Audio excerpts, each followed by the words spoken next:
મારા પપ્પા જ્યારે તે ઘરે આવતા અને એ જ રીતે ફોનનો અવાજ સાંભળીને પપ્પા ઘરની બહાર નીકળી જતા અને મોડી રાત્રે ઘરે આવતા. મમ્મી અને હું તેમના આવા વ્યવહારથી પરેશાન હતા, પણ આ વાત અમારા બંનેની સમજની બહાર હતી. તેમને જોઈને મમ્મીએ પણ તેમની સાથે વાત કરવાનું બંધ કરી દીધું હતું. મેં મનમાં નક્કી કર્યું હતું કે ગમે તે થાય, હું મારા પપ્પા પાસે તેનું કારણ જાણીને અને મને આપ્યું અને મને કહ્યું કે સમયથી હું અમારે ગામડામાં જ્યારે અમારા જૂના ઘરે ગયો હતો, શહેરમાંથી કેટલાક મહેમાનો અમારા ગામમાં રહેવા આવ્યા છે, ત્યારે તેઓ જૂના મકાનમાં જ રહે છે અને ચહેરો બદલાઈ ગયો. મેં ફરી ચોકીદારને કહ્યું કે ઠાકોર સાહેબની હવેલીની અંદર ગયા છે એમ કહ્યું, પણ મારું મન મારી ઈચ્છા ન હોવા છતાં તૈયાર થઈ હું પાછો ફર્યો હતો. ચોકીદાર ચહેરા પરથી લાગતું હતું કે તે ખોટું બોલે છે. તેના ચહેરાનો રંગ સફેદ થઈ ગયો હતો. મારું હૃદય જોરથી ધડકવા લાગ્યું અને હું મકાનની અંદર જવાનો હતો ત્યારે ચોકીદારે મારો હાથ પકડી લીધો. હું અટકી ગયો. તમે કેમ નથી જતા? મેં તેને કહ્યું કે મારા રસ્તેથી નીકળી જાય, અંદર કોણ છે તે જાણવું જરૂરી. અને જ્યારે હું અંદર જઈને જોયું તો મારા પગ નીચેથી જાણે જમીન નીકળી ગઈ હતી.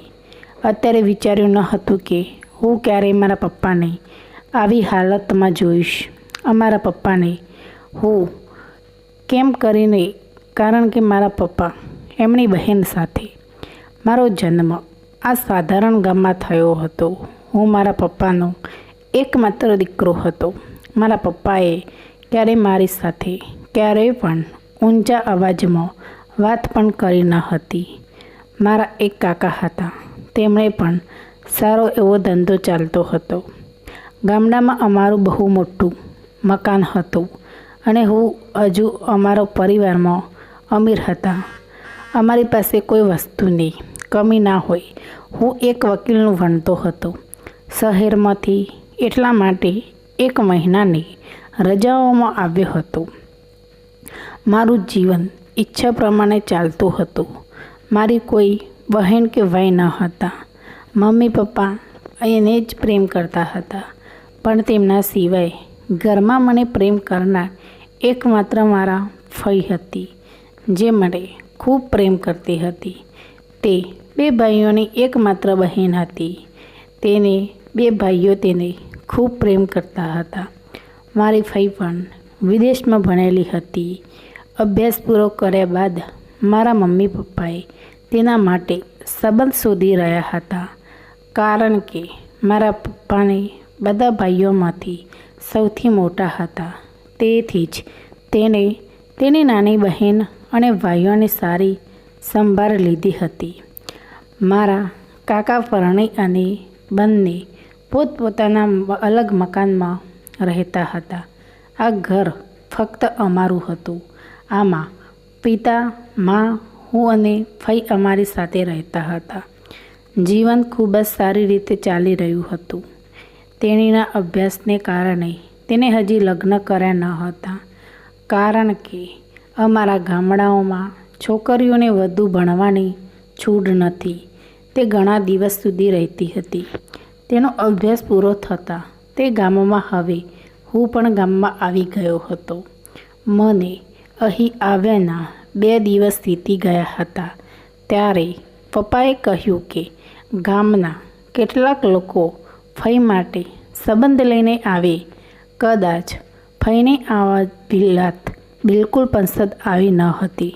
તે વ્યક્તિ સાથે લગ્ન કરી લીધા છે. આ સાંભળીને અમે બધા ચોંકી ગયા. તે જ ગામમાં રહેતા સુરેશ સાથે લગ્ન કર્યા હતા. બંને કોલેજમાં સાથે અભ્યાસ કર્યો હતો. તે બાદ બંને વચ્ચે વાત શરૂ થઈ હતી અને થોડા દિવસોમાં કે તેમણે તેમના સાસરિયાના ઘરે રહેવાનું મન થતું નથી, એટલા માટે તે અમારા ઘરમાં તેનો કબજો કરવા માગે છે. મારા પપ્પા ખૂબ જ સારી રીતે વર્તન કરે છે. તેમણે આજ સુધી તેની પત્ની સાથે આ બાબતે વાત કરી ન હતી. આનાથી પરેશાન આ બંનેના પ્રેમ લગ્નમાં સૌથી વધુ સુરેશ અંકલ પર જ બોજ હતો. તેના પરિવારથી દૂર રહેવાનું નક્કી કર્યું હતું. ક્યારેક તે સામેવાળાને મનાવી લેશે તો ક્યારેક પિતાનો મૂડ ખરાબ થઈ જતો હતો કે તારું અહીં નોકરી કરવું મને પસંદ નથી. ગામની સરકારી શાળામાં નોકરીમાં હા પાડી હતી. જો કે તે ગામમાં જ બેંકમાં નોકરી કરતા હતા. સુરેશ અંકલ પિતાની દરેક વાત ચૂપચાપ સહન કરતા. તે ક્યારેય પિતા પર ગુસ્સે થયા ન હતા. મને કહેતા હતા કે સુરેશ અંકલની બહુ નજીક રહેવાની જરૂર નથી, પણ મને તે બિલકુલ પસંદ નથી. આ સ્વીકાર્યું છે. પિતાના વારંવાર કહેવા છતાં તેમણે હરકતોથી કંટાળીને તેઓએ તેમની સાથે બોલવાનું શરૂ કરી દીધું હતું. અમારા ઘરમાં કોઈ મારા પિતાની વિરુદ્ધ જઈ શકે તેમ ન હતું. આ બધું વિચારીને હું કોઈ મોટું પગલું ન ભરી શકી અને એકબીજા સાથે વાત કરી રહ્યા હતા. એ બંનેની વાત સાંભળી પર હું અટકી ગયો. એ લોકોને જોયા પછી મને લાગ્યું કે બંને સામે સામે આવતા પહેલાં જ એકબીજાને ઓળખે છે. આ બાબત મારા માટે ખૂબ જ આશ્ચર્યજનક હતી. સુરેશ અંકલ પરથી જ શહેરમાં ભણેલા હતા. તેના પિતાએ તેને બહાર પણ ભણવા માટે શહેરમાં મોકલ્યા હતા અને તે અને ફઈ એક જ શહેરમાં લગ્ન કરીને અહીં આવ્યા હતા. તે પછી તેને અહીં ગામમાં કામ કરવાનું શરૂ કર્યું અને સુખીથી જીવન ગુજારતા હતા.